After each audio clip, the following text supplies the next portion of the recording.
ఐఐటీలో triple ఐటీలో BTech చేయాలనేది మీ డ్రీమా? అయితే ఇది ఇండియాలో ఒకే ఒక యూనివర్సిటీ వల్ల సాధ్యం. అదే జేకే లక్ష్మీపతి యూనివర్సిటీ. ఇప్పుడే సంప్రదించండి.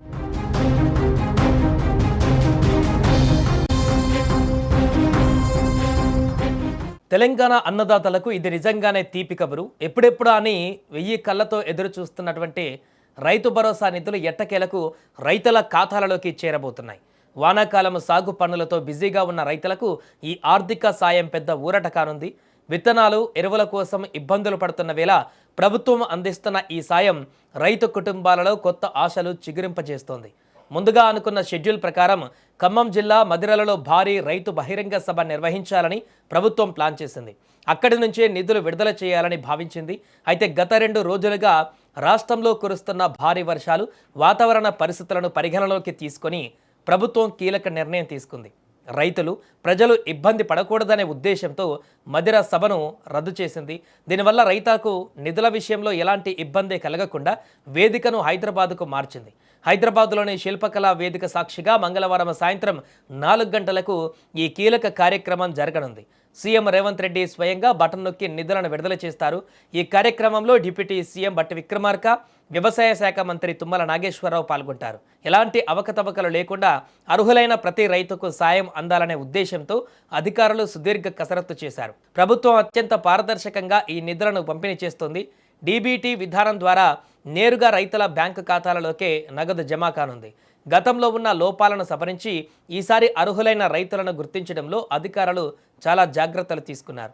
పెట్టుబడి సాయం కోసం అప్పులు చేయాల్సిన అవసరం లేకుండా ప్రభుత్వం భరోసా ఇస్తోంది. ఈ సీజన్లో సాగు పనులు ముమ్మరంగా సాగుతున్నాయి. దుక్కులు దున్నడం, విత్తనాలు చల్లడం వంటి పనుల్లో రైతులు ఇప్పటికే నిమగ్నమయ్యారు. ఈ కీలక సమయంలో అందుతున్న డబ్బులు వారికి కొండంత అండగా నిలుస్తాయి. పండించే పంటకు నాణ్యమైన పెట్టుబడి పెడితేనే మంచి దిగుబడి వస్తుందని రైతులు నమ్ముతారు. ఆ నమ్మకాన్ని నిజం చేస్తూ ప్రభుత్వం సరైన సమయంలోనే నిధులు విడుదల చేస్తోంది. రాష్ట్ర వ్యాప్తంగా లక్షలాది మంది రైతులు ఈ నిర్ణయంతో సంతోషం వ్యక్తం చేస్తున్నారు. అధికారుల డేటా ప్రకారం అర్హులైన ప్రతి ఒక్కరికి నిధులు అందేలా చూడాలని ప్రభుత్వం స్పష్టమైన ఆదేశాలు జారీ చేసింది.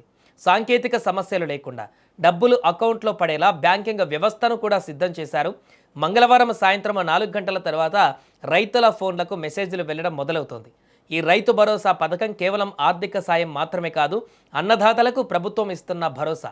వ్యవసాయాన్ని లాభసాటిగా మార్చడమే లక్ష్యంగా ప్రభుత్వం అడుగులు వేస్తుంది.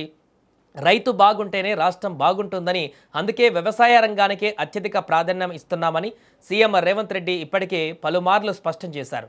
మంగళవారం సాయంత్రం జరగబోయే ఈ నిధుల విడుదల కార్యక్రమం రాష్ట్ర రాజకీయాలలోనూ రైతు లోకంలోనూ హాట్ టాపిక్గా మారింది. వర్షాల వల్ల వేదికలు మారినా రైతుల ఖాతాలలో డబ్బులు పడడం మాత్రం ఆగడం లేదు. ఇది ప్రభుత్వ చిత్తశుద్ధికి నిదర్శనం. సాగు పనుల్లో ఉన్న అన్నదాతలకు ఎలాంటి ఆటంకం కలగకుండా నిధులు విడుదల చేయడం పైన సర్వత్రా హర్షం వ్యక్తమవుతోంది. ఎరువుల దుకాణాలు, విత్తనాల కేంద్రాల వద్ద రైతుల సందడి పెరగనుంది. రాష్ట్ర ప్రభుత్వం తీసుకున్న ఈ నిర్ణయం రైతుల ఆర్థిక పరిస్థితిని మెరుగుపరచడంలో కీలక పాత్ర పోషించనుంది. అన్నదాతల కళ్ళల్లో ఆనందం చూడడమే ప్రభుత్వ లక్ష్యం. ఆ లక్ష్యం దిశగా మంగళవారం ఒక ముఖ్యమైన అడుగు పడనుంది. ఎంతో కాలంగా ఎదురు చూస్తున్న రైతులకు ఇది శుభ పరిణామం. ఇక రేపటి నుంచి రైతుల ఖాతాలలోకి నిధుల వరద మొదలవుతుంది. సాగు పనులకు కావలసిన పెట్టుబడి అందడంతో రైతులు ఉత్సాహంగా పొలాల బాట పట్టనున్నారు. తెలంగాణ ప్రభుత్వం ఇచ్చిన మాట ప్రకారం రైతులకు అండగా నిలుస్తోంది.